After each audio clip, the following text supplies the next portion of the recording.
दो विद्वानों की कहानी आज आपको सुनाएंगे। आपको अच्छी जरूर लगेगी। धन्यवाद। एक गांव के गुरु ने सुना कि एक विद्वान नगर में आए। राजा ने दोनों विद्वानों को राज्य में ज्ञान फैलाने का आमंत्रण दिया। विद्वानों ने विज्ञान के उपकरणों से बातचीत और भोजन के बिना जीवन तकनीक प्रस्तुत की। राजा प्रभावित हुए और उन्हें राज्य में कार्य करने का अवसर दिया। विद्वानों ने समाज के लिए अद्भुत कार्य किए। ज्ञान और आविष्कारों के माध्यम से समाज की सेवा की।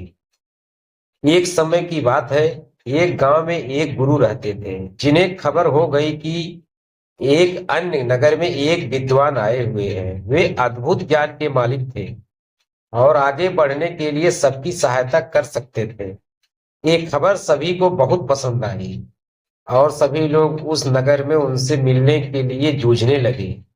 इन दो विद्वानों को राजा को पता चलते ही वहां का राजा उनसे बात करने के लिए अपने दरबार में बुला ले आए।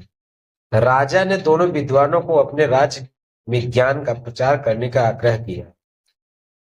दोनों विद्वान ने राजा के आह्वान का स्वीकार किया और उन्होंने राजा के सामने आगे जाकर कहा, आपके समर्थक के लिए हमें गर्व है महसूस हो रहा है।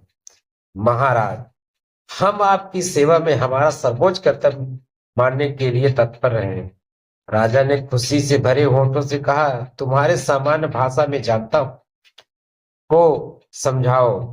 पहले विद्वान मुस्कुराते हुए बोले, अच्छा महाराज, हम आपके राज्य के राजा प्रजा के बीच बातचीत को सुगम बना सकते हैं। राजा ने आश्चर्यचकित होते हुए कहा, मुझे बिल्कुल आश्चर्य हो रहा है कि तुम कैसे कर सकते हो। ये तो मेरे लिए। दूसरे विद्वान ने मुस्कुराते हुए कहा, महाराज, हम आपके राज्य लोगों को सामग्री के बिना खाने का ज्ञान दे सकते हैं। राजा ने बहुत ही आश्चर्यचकित से कहा, मैं ये सचमुच मानने में समझ नहीं हूं। कृपया मुझे बताओ, तुम इस बात को कैसे संभव कर सकते हो। पहले विद्वान ने कहा, महाराज, हम विज्ञान का उपयोग करके एक ऐसा उपकरण बना सकते हैं जिससे हम राजा की मर्यादा के साथ बातचीत कर सकते हैं।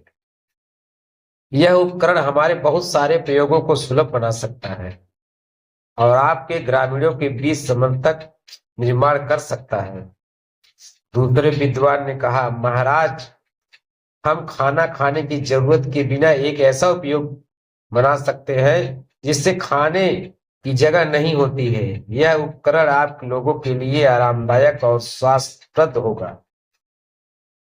ये सब सुनकर राजा बहुत प्रभावित हुए और उन्होंने दोनों विद्वानों का स्वागत किया और अपने राज्य में इन उपकरणों का प्रचार कार्य करने के लिए उन्हें सौभाग्य दिया। दोनों विद्वानों ने राजा की प्रशंसा करते हुए उनकी सेवा में सुखी पूर्वक काम किया और सभी लोग उन्हें प्रमाणित करते थे। इस कहानी से हमें यह सिखाया जाता है कि हमें समय के साथ ज्ञान विकसित हो रहा है और बहुत से अद्भुत आविष्कार हमारी मदद कर सकते हैं।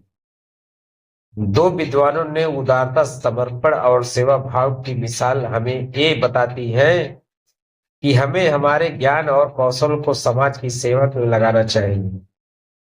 अगर हमारी कहानी अच्छी लगी दोस्तों तो लाइक, शेयर, सब्सक्राइब करें। धन्यवाद आप लोगों का।